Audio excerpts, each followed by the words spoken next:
అందరికీ నమస్కారం. నిన్న మాజీ ముఖ్యమంత్రి అయినటువంటి వైఎస్ జగన్మోహన్ రెడ్డి గారు మరి నల్ల కండువలు కప్పుకొని అసెంబ్లీకి రావడం జరిగింది నిరసనగా. అయితే అక్కడ కొంతమంది పోలీసు అధికారులు మరి వాళ్ళని అడ్డుకోవడం జరిగింది. అయితే అందులో ఉన్న ఒక పోలీసు అధికారి పేరైనటువంటి మధుసూదన్ రావు గారిని జగన్మోహన్ రెడ్డి గారు, మధుసూదన్ రావు, నీ తలపైన ఉన్న టోపీ పైన ఉన్న 4 సింహాలు అనేది అధికార పక్షానికి సెల్యూట్ కొట్టడానికి కాదు, ప్రజాస్వామ్యాన్ని కాపాడడానికి అంటూ నిన్న జగన్మోహన్ రెడ్డి గారు చాలా విడ్డూరంగా విచిత్రంగా మాట్లాడడం జరిగింది. మేము అడుగుతున్నాం, అయ్యా జగన్మోహన్ రెడ్డి గారు, గత 5 ఏళ్ళు మీకు మరి ప్రజాస్వామ్యం కనిపించలేదని అడుగుతున్నాం. గత 5 ఏళ్ళు కూడా మరి తెలుగుదేశం పార్టీ కార్యకర్తలు, నాయకులు, అదేవిధంగా విద్యార్థులపైన, నిరుద్యోగులపైన, ఉద్యోగస్తులపైన, అధికారులపైన ఎన్ని కేసులు పెట్టారంటే అన్ని కేసులు పెట్టడం జరిగింది. ఆ రోజు మీకు ప్రజాస్వామ్యం కనిపించలేదు, ఇప్పుడు మీకు ప్రజాస్వామ్యం కనిపిస్తుందని మేము అడుగుతున్నాం. ఒకటి, గతంలో మరి డాక్టర్ సుధాకర్ మాస్క్ అడిగిన పాపానికి ఆ రోజు ఆయనపై పిచ్చోడిగా ముద్రేసి అది దారుణంగా చంపడం జరిగింది. ఆ రోజు మీకు ప్రజాస్వామ్యం గుర్తు రాలేదు. అదేవిధంగా మరి ఎమ్మెల్సీ అనంతబాబు ఒక దళిత డ్రైవర్ని చంపి డోర్ డెలివరీ చేసినప్పుడు మీకు ఆ రోజు ప్రజాస్వామ్యం గుర్తు రాలేదు, ఈరోజు ప్రజాస్వామ్యం గుర్తొచ్చింది. అదేవిధంగా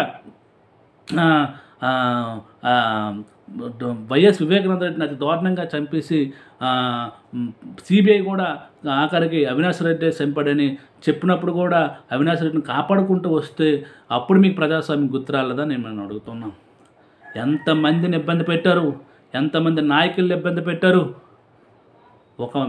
ఒక ఎంపీ అయినటువంటి రఘురామకృష్ణరాజుని అతి దారుణంగా కొట్టినప్పుడు ఆ రోజు మీకు ప్రజాస్వామ్యం గుర్తు రాలేదని అడుగుతున్నాం.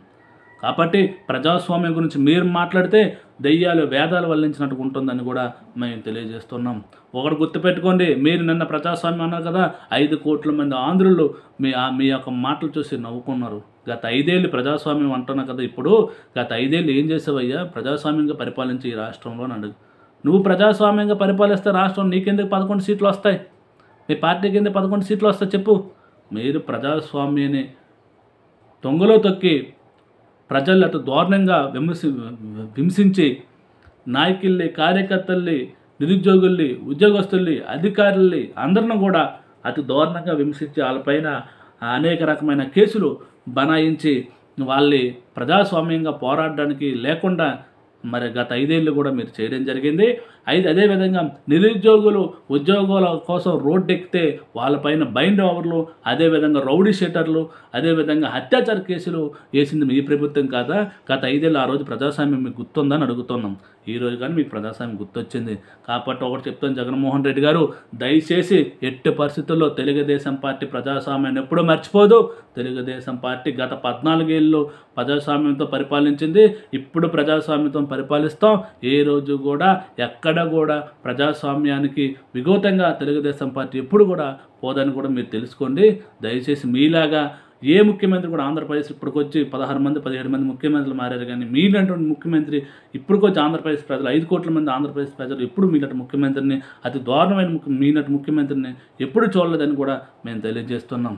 ప్రజాస్వామ్యం గురించి మీరు మాట్లాడితే చాలా విడ్డూరంగా ఉంది. కాబట్టి దయచేసి ప్రజాస్వామ్యం గురించి మీరు మాట్లాడకూడదని కూడా మేము తెలియజేస్తున్నాం.